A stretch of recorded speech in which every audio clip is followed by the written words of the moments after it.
என் உயிரினும் மேலான அன்பு உடன்பிறப்புகளே, நாம் தமிழர் கட்சி நிர்வாகிகள் வீட்டில் அதிரடி சோதனை என்ஐஏ. இந்த என்ஐஏ அமைப்பு அப்படிங்கிறத பார்த்தீங்கன்னா தேசத்துக்கு தேச பாதுகாப்பு இது இல்லாத நீங்கள் இந்த குண்டு வைக்கிறது, துப்பாக்கி கள்ள துப்பாக்கி தயாரிக்கிறது, தீவிரவாத அமைப்புகளை சோதனையிடுவது, இதுதான் அந்த அமைப்புகளுக்கு தீவிரவாத அமைப்புகளுக்கு ஏதாவது தொடர்பு கொள்வது, அவங்க முடியுமா நாட்டுக்குள்ளே ஏதாவது ஒரு வெளிநாட்டில் இருந்தோ இல்லை வேற ஒரு இடத்துல இருக்கிற தீவிரவாதிகள் இருந்தோ நம்ம உள்நாட்டுக்கு ஏதாவது ஒரு பாதிப்புகள், இந்த மாதிரியான விஷயங்கள் அவங்களுக்கு மாட்டினா மட்டும்தான் அவங்க ரெய்டு வருவாங்க.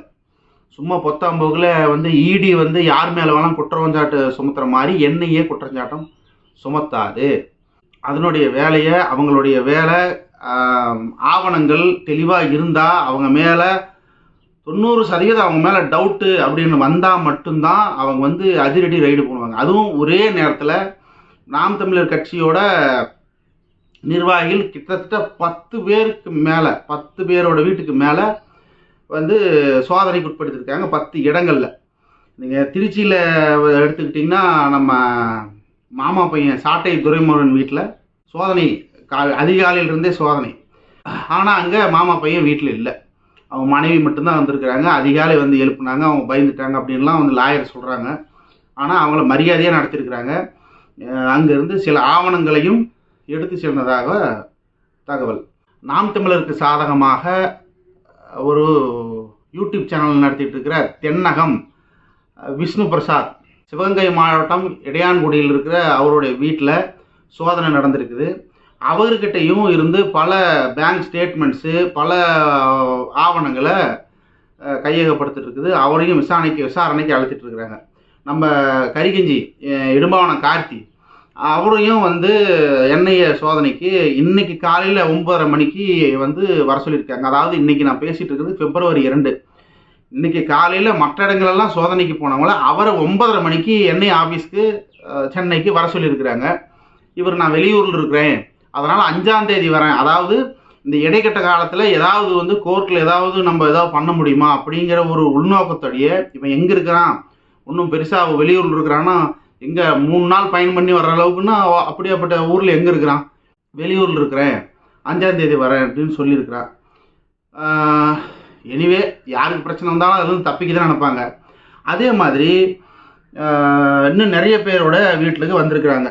இந்த காலப்பட்டியில் முருகன் அப்படிங்கிறவரோட செல்ஃபோனை பறிமுதல் செஞ்சுருக்கிறாங்க, அவரோட லேப்டாப்பை பறிமுதல் செஞ்சுருக்கிறாங்க. அதே மாதிரி அவர் சட்டவிரோதமாக பண பரிமாற்றம் நடத்திருக்கிறாரு, எல்டிடி அமைப்பினர்கள்கிட்டருந்து பணம் வந்திருக்குது அப்படின்லாம் சொல்லப்படுது. அவர் மேலே அவரோட பேங்க் ஸ்டேட்மெண்ட்டு போன்ற முக்கிய ஆவணங்களையும் அவருடைய செல்ஃபோன்களையும் பறிமுதல் செஞ்சிட்ருக்கிறாங்க. அதே மாதிரி நாம் தமிழர் கட்சியோட மாநில கொள்கை பரப்பு செயலாளர் இசைமதிவாணனோட வீட்லேயும் சோதனை நடந்திருக்குது.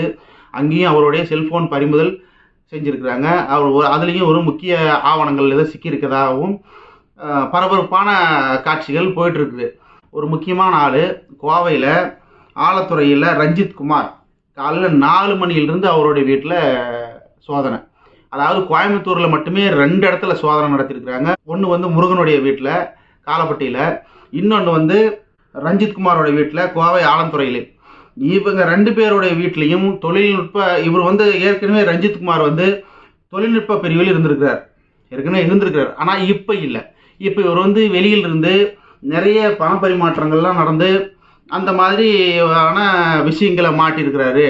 அந்த நாம் தமிழர் இயக்கத்துக்காக இவர் பணம் வாங்கினாரா, எல்டிடி அமைப்பினர்கள், ஏன்னா எல்டிடி அமைப்பு இந்தியாவில் தடை செய்யப்பட்ட ஒரு அமைப்பு, இந்தியாவில் அது உருவாகவே கூடாது அப்படின்னு அதை தடை செஞ்சு வச்சுருக்கிறாங்க.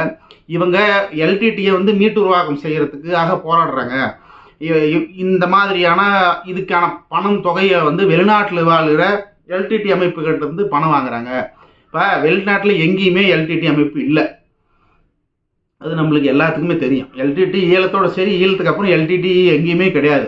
எங்கேயுமே இல்லாத அந்த அமைப்பை இருக்குதுன்னு ஏன் சொல்கிறாங்கன்னா, எல்டிடி வேறொரு வடிவத்தில், வேறொரு பேர்களில், வேறு மாதிரியான ஆட்கள், அவங்களுடைய ஆட்கள் பல விதமான ஆட்களில் பல இடங்களில் அங்கங்கே பிரிஞ்சு கிடக்குது. இல்லைன்னு யாருமே சொல்ல முடியாது. அங்கே பல பேர்களில் அந்த இயக்கம் இன்னும் செயல்பட்டுட்டு தான் வருது. அவங்க எந்த இயக்கம் எத்தனை பேர் மாற்றினாலும், எவ்வளோ உருவம் மாற்றினாலும், எவ்வளோ வேஷங்கள் போட்டாலும், இங்கே இருக்கிற என்ஐஏ அமைப்புக்கு யார் யார் எல்டிடியோட முகாமாக இருக்கிறாங்க, யார் யார் என்னென்ன ஆட்கள், இவங்க யார், எங்கே இவங்களுடைய எல்லா சரித்திரமும் என்ஐஏக்கு தெரியும்.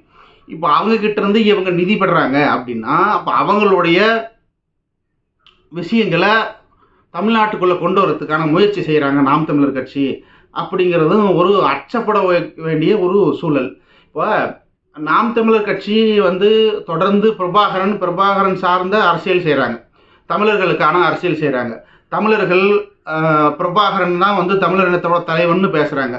இதை எல்லாரும் ஏதுமே ஏற்றுக்க முடியாத ஒரு விஷயம். ஏன்னா பிரபாகரன் ஒரு ஆயுதம் தாங்கி ஏந்திய ஒரு போராட்டத்தை நடத்தின ஆள். அவர் போராட்டம்னு சொல்லலாம். நம்ம தலைவரை நாம் தூக்கி வச்சு கொண்டாடலாம்.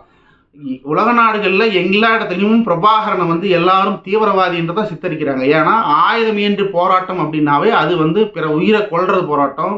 அதை செய்கிறவன் யார் செய்வாங்கன்னா தீவிரவாத இயக்கம் தான் செய்யும்.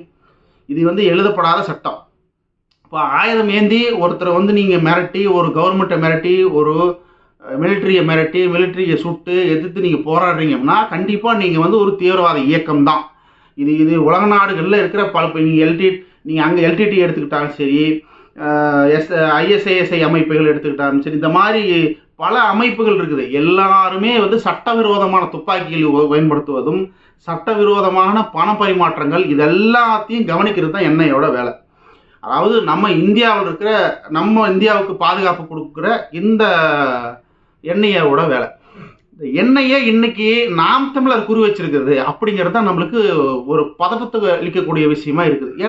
நாம் தமிழர் கட்சி நான் தமிழர்களுக்காகவும், ஈழத்தில் செத்து போன என் உறவுகளுக்காகவும் நான் தமிழ்நாட்டு அரசியல் பண்றேன் அப்படின்னு வந்த கட்சி.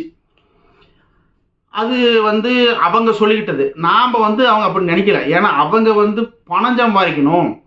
பிரபாகரன் அழிஞ்சு போயிட்டார், ஒரு பெரிய சக்தி அங்கே இழந்துருச்சு, அந்த ஒரு மீட்டுருவாக்கத்தை நாம் இங்கே கொண்டு வந்துடணுன்ற ஒரு மனப்பான்மையில் தான் பிரபாகரனோட படத்தை எல்லா இடத்துலையும் போட்டு இவன் பேசி, அவருடைய சொந்தங்கள் பிரபாகரனுடைய அபிமானிகள்கிட்ட இருந்து பணத்தை பிடுங்கணும் அப்படிங்கிற ஒரு எண்ணத்தில் தான் அவன் செஞ்சான் அப்படிங்கிறது நம்மளுக்கு எல்லாத்துக்குமே வெட்ட வெளிச்சமாக தெரியும். இப்போ அதே இதுதான் விஸ்வரூபம் எடுத்திருக்குது.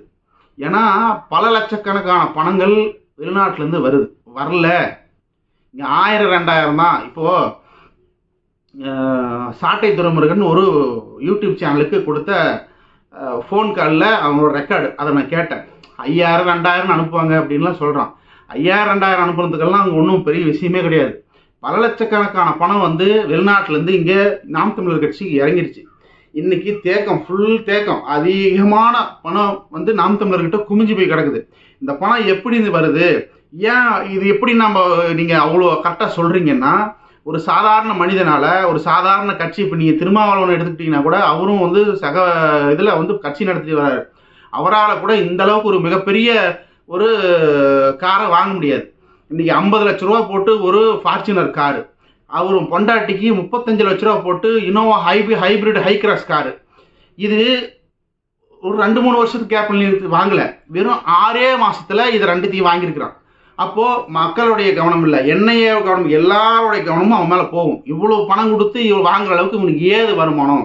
நாம் ஒவ்வொரு வாட்டியும் யூடியூப்பில் வச்ச அதே கேள்வி இன்றைக்கி என்ஐஏக்கு போயிருக்குது. இன்றைக்கி என்ஐஏ சோதனை எடுத்துருக்குது. இதில் என்ன ஒரு காமெடியான விஷயம்னா, மொத்த நாம் தமிழர் குரூப்பில் இருக்கிற எல்லா நிர்வாகிகளோட வீட்லேயும் தான் சோதனை நடந்திருக்குது. ஆனால் இன்றைக்கி கட்சி அப்படின்னு பார்த்தா அந்த கட்சியோட அலுவலகம், கட்சியோட தலைவர் இவங்களை தான் டார்கெட் பண்ணியிருக்கணும், பொருளாளர் இவங்க தான் டார்கெட் பண்ணிக்கணும். இவங்களை தவிர இடும்பவனம் கார்த்தி, இந்த மாதிரி கட்சி நிர்வாகிகள் எல்லாத்தையும் தூக்கி நாம் தமிழர் சீமான் இவங்க போகவே இல்லை. இதுலேருந்து நம்மளுக்கு என்ன தெரியுதுன்னா, இவங்களோட பர்சனல் அக்கௌண்ட்டில் நிறைய காசு பணப்பரிமாற்றம் பண்ணியிருக்கிறாங்க. பர்சனல் அக்கௌண்ட்டுக்கு பணம் வந்துச்சுன்னா, அன்னோன்னு பர்சன் ஒரு இடத்துல இருந்து வெளிநாட்டிலேருந்து வரும்போது அது ஏதாவது ஒரு கரண்ட் அக்கௌண்ட்டுக்கோ ஏதாவது ஒரு அமைப்பின் பேர்லையோ வந்துச்சுன்னா அந்த அமைப்பு பதில் சொல்லணும். நல்லா புரிஞ்சுக்குவாங்க.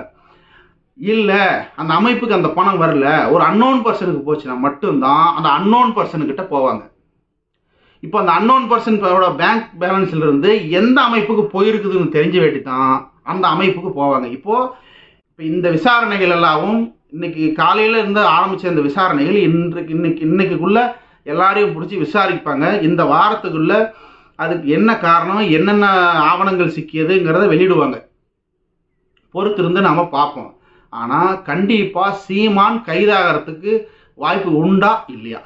இது பல நியூஸ் சேனல்களில் நம்ம பரப்பிட்டே இருக்கிறாங்க. ஆனால் இப்போது சீமான் கட்சியையும் அவரையும் ஈஸியாக காப்பாற்றிக்க முடியும்.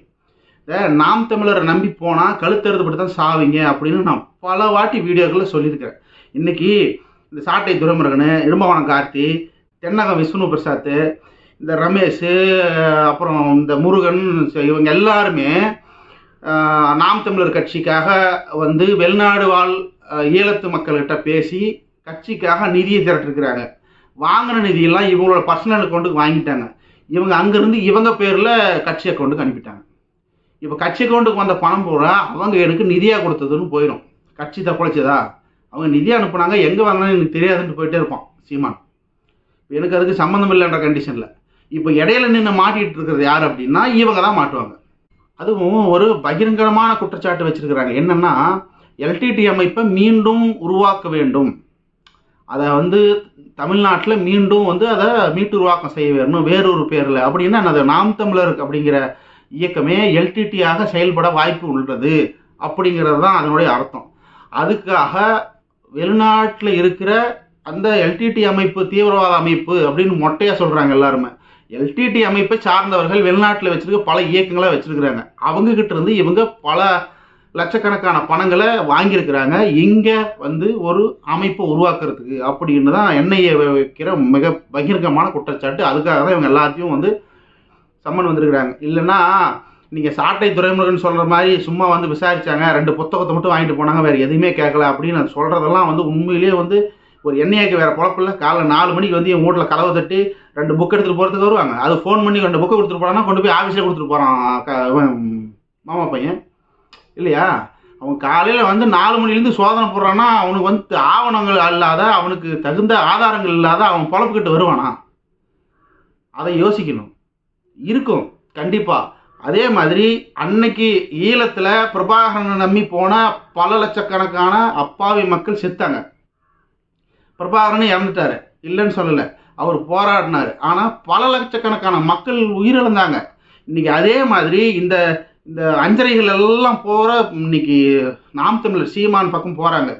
இது பார்த்தீங்கன்னா இந்தியாவை உலகத்திலேயே 3வது மிகப்பெரிய இராணுவத்தை வச்சுட்டு இருக்கிறது இந்தியா. தமிழ்நாட்டுக்கு ஒரு மிகப்பெரிய கேடாக விளைவிக்கும் இந்த நாம் தமிழர் கட்சி. கண்டிப்பாக இங்கே தமிழர்கள் தமிழ்நாட்டில் உருப்படியாக நிம்மதியாக வாழவே விடமாட்டாங்க. இப்போ இது எல்லாத்துக்கும் பிள்ளையார் சொல்லி தான் இன்றைக்கி நடத்த என்ஐஏ சோதனை. என்ஐஏ சோதனை தானே, சாதாரண போலீஸ் சோதனை மாதிரி அப்படின்னு நீங்கள் கடந்து போகவே கூடாது. என்ஐஏங்கிறது ஒரு மிகப்பெரிய மோசமான சோதனைகள். இதெல்லாம் பார்த்தீங்கன்னா ஒரு தேச விரோத செயல்கள் செய்கிறாங்க பார்த்தீங்களா, அவங்க கிட்ட மட்டும்தான் இந்த சோதனை வரும். ஆனால் என்ஐஏ கண்டிப்பாக சொல்கிறேன், தீவிரவாத அமைப்போடு தொடர்பு இருந்தால் மட்டும்தான் இவங்க கை தொடுவாங்களே தவிர வேறு எந்த விஷயத்துக்கும் ஆதாரம் இல்லாத என்ஐஏ இறங்காது. அது ஒன்று தெரிஞ்சுங்க. இடி மாதிரி கேஸை போட்டுட்டு பிஎம்எல்ஏ சட்டத்தில் கொண்டு போய் உள்ளே வச்சு நீ நிரபராதின்னு நீயே நிரூபி, நாங்கள் ஒன்றும் குற்றவாளின்னு சொல்லிட்டோம் அப்படிங்கிற அமைப்பு கிடையாது என்ஐஏ. நல்லா புரிஞ்சுக்குவாங்க. என்ஐஏ கைது அப்படின்னாவே கண்டிப்பாக அங்கே ஏதாவது ஒரு சின்ன ஆவண மாதம் அவங்களுக்கு கிடைக்கணும், இல்லாத ரெய்டு போக மாட்டாங்க. நீங்கள் பாஜக அமித்ஷா அனுப்புனாரு அப்படின்லாம் போட்டுட்ருக்குறான் அன்றைக்கி யூடியூப்பில். யாருக்கும் கட்டுப்படாது என்ஐஏ. தமிழக அரசாங்கத்துக்கு உடனே சொல்லுவான், ஸ்டாலின் அனுப்பி நாம் தமிழரை முடிச்சிட்டாருன்னு. பைத்தியகார பசங்க. என்ஐஏ யாருக்கும் கட்டுப்படாது. என்ஐஏ யாருக்கும் கட்டுப்படாது, தனித்து இயங்கக்கூடிய விஷயம். அது நாட்டோட பாதுகாப்புக்காக செயல்படும் ஒரு இராணுவ அமைப்பு மாதிரி. அதில் இவங்கெல்லாம் சிக்கியிருக்கிறாங்க. அப்படிங்கும்போது உண்மையிலேயே கொஞ்சம் ஒரு வருத்தம் அளிக்கக்கூடிய செயல்தான்.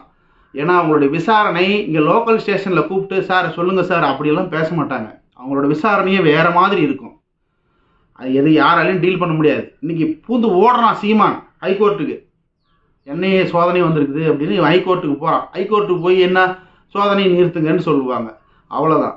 நீ விசாரிக்கக்கூடாது, நாங்கள் விசாரணைக்கு வரமாட்டோம், இதெல்லாம் சொல்லவே முடியாது. எந்த கோர்ட்டும் ஏற்றுக்காது. நீ கண்டிப்பாக ஒட்டுமொத்த நாம் தமிழர் கூண்டோடு என்ஐஏக்குள்ளே போகணும். என்ஐஏ கண்டிப்பாக விசாரித்து, அதுவும் என்னை பொறுத்த வரைக்கும் வந்து இந்த இவ்வளோ பிரச்சனை, இத்தனை பேர் வந்து சோதனை அப்படிங்கிறது வந்து ரொம்ப வருஷத்துக்கு அப்புறம் வந்திருக்கு.